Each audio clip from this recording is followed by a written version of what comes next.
Eu sabia que ia ser levado para o matador. Isaías 53, como ovelha muda perante os seus matadores, que é os seus tosqueadores, ele não abriu a boca. E Deus pergunta para você, está reclamando de quê? Está abrindo a boca por quê?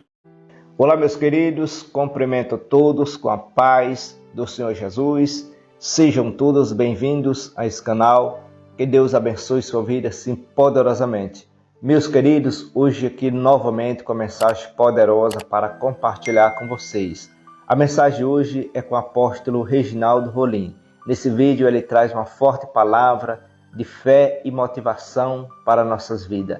Então você precisa ouvir essa mensagem até o final. João 14, versículo 14 e 15. Se pedirde alguma coisa em meu nome, eu farei. Se me amais e guardai os meus mandamentos. Fica esse versículo para a nossa meditação. E agora eu peço que você ouça o vídeo até o final. E não esqueça de deixar seu like, compartilhar esse vídeo para assim abençoar mais pessoas. Deus te abençoe. São os heróis da Bíblia, os homens de fé. E por fim eu quero me espelhar em Jesus Cristo de Nazaré. Aquele que Isaías 53 diz que como ovelha muda perante os seus matadores, os seus tosqueadores, ele foi levado para o matador, mas ele não abriu a boca. E Deus está mandando perguntar para você, por que você está abrindo a boca? Por que você está questionando?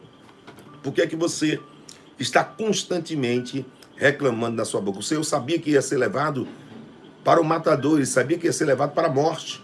E a Bíblia diz, Isaías 53, como ovelha muda perante os seus matadores, que é os seus tosqueadores, ele não abriu a boca. E Deus pergunta para você, está reclamando de quê? Está abrindo a boca por quê? Vem cá, Deus está mandando dizer que tem pessoas nessa live que chega para todo tipo de pessoas e abrem as suas intimidades. Dizem os seus pontos fracos, dizem quais os seus problemas, mas não conta para Deus. Quando o livro de Mateus diz que quando você quiser falar com Deus, entra no teu quarto, dobra o teu joelho, e o teu pai que vem em secreto, ele te recompensará na presença de todos. É na presença de todos que o Senhor vai te recompensar. Mas para isso você tem que entrar no quarto, segredo.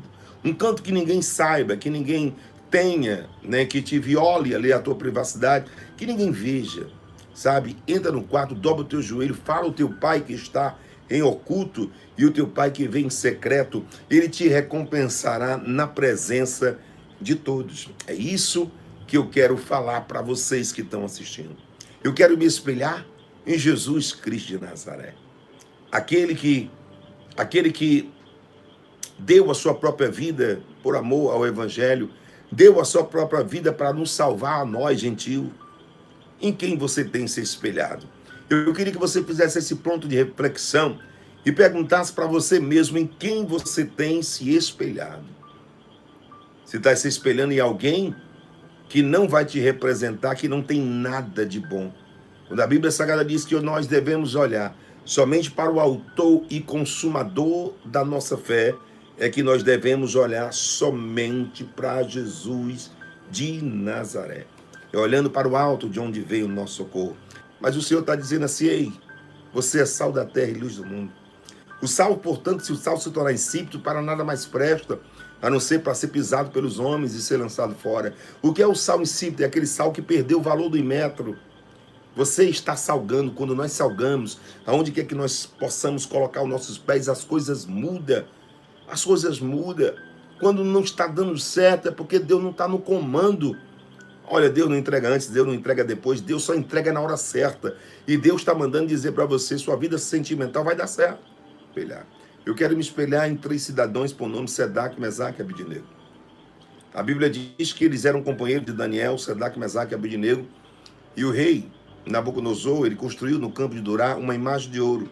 Segundo a palavra de Deus diz, para quando alguém tocar o som da guitarra, da buzina, do fole, do saltério e da cumbuca e não se prostrasse, mediante a imagem de ouro que Nabucodonosor construiu no campo de Urá, essas pessoas que não se prostrassem fossem lançadas na fornalha de fogo acesa. E o rei Nabucodonosor mandou aquecer a mesma fornalha 7 vezes. Existia no meio de uma grande multidão, quando tocava as buzinas, o gaito, o fole, o saltério, uma multidão daquele país se prostravam mediante a imagem de ouro que Nabucodonosor construiu no campo de Urá. Mas existiam 3 que não se dobravam, 3 que não se prostravam mediante a imagem de ouro que Nabucodonosor construiu no campo de Urá. E os 3 são Sedaque, Mesaque e Abidnego. O que eu quero mesmo é ser imitador de pessoas, heróis da Bíblia, como Sedaque, Mesaque e Abidnego, personagens da Bíblia, como Sedaque, Mesaque e Abidnego, que tiveram as suas coragem e disseram para o rei: ora, rei, não te importa que nós não venhamos te responder sobre esse assunto. Se o nosso Deus nos livrar da fornalha, ele é Deus. Se ele nos livrar, ele continua sendo Deus. Se não nos livrar, continua sendo Deus. O que eu quero mesmo é ser como Daniel, porque ele não se dobrava, ele orava 3 vezes ao dia, porque a Bíblia diz que nele tinha um espírito excelente, de uma maneira sobrenatural, porque ele tinha a presença de Deus. E a Bíblia diz que Daniel, porque não acharam na lei de seu Deus, não acharam nada, ou na lei do decreto que o rei fez, que violasse os direitos de Daniel. Mas a não ser que fosse procurar na lei dele, e viram que ele, durante 3 vezes por dia, Daniel se colocava de joelho. E aí colocou um decreto, segundo os métodos dos persas. O que é o método dos persas? Que não pode revogar. E eles oravam e olhavam que Daniel, durante 3 vezes ao dia, se prostrava diante o Deus que nós servimos de joelho. E assim, buscaram ocasião para poder prender, para poder lançar Daniel. E Daniel é lançado numa cova de leões, e a Bíblia Sagrada diz que os leões não fizeram nada com Daniel. Ele poderia ser lançado na cova dos leões, e leões, por ser ferozes, estar faminto, era para ter comido, devorado Daniel. Mas Daniel confiou no seu Deus. O que eu quero me espelhar é em Sedaque, Mesaque e Abidnego, que não se dobraram mediante a imagem de ouro que Nabucodonosor construiu no campo de Urá. Eles não se dobraram de maneira, em hipótese alguma. Eu quero me espelhar nesses 3 cidadãos. Que José foi traído pelos seus irmãos, lançado em uma cisterna, vendido como escravo e foi parar a serviço de um eunuco de Faraó por nome Potifar. Potifar tinha uma esposa, tinha uma mulher, um servo de Faraó por nome Potifar. Tinha uma mulher, da qual era aquelas mulheres pombagira mesmo, que ele, cheio de demônios, e tentava José. E dizia: ai, se eu te pego, ai, se eu te pego, todas as vezes que ele passava. Uma certa vez, os criados saíram, o rei saiu, não tinha ninguém em casa, gente. Ele poderia muito bem ter deitado com aquela mulher, porque não tinha ninguém olhando, mas ele olha e diz para aquela mulher, aquela pombagira, diz: olha, o teu marido não me privou em nada do seu reino, ele me colocou sobre tudo. E por quê? Porque o esposo via que tudo que colocava sobre a mão de José prosperava. Somente na cama e no reino eu não poderei tocar.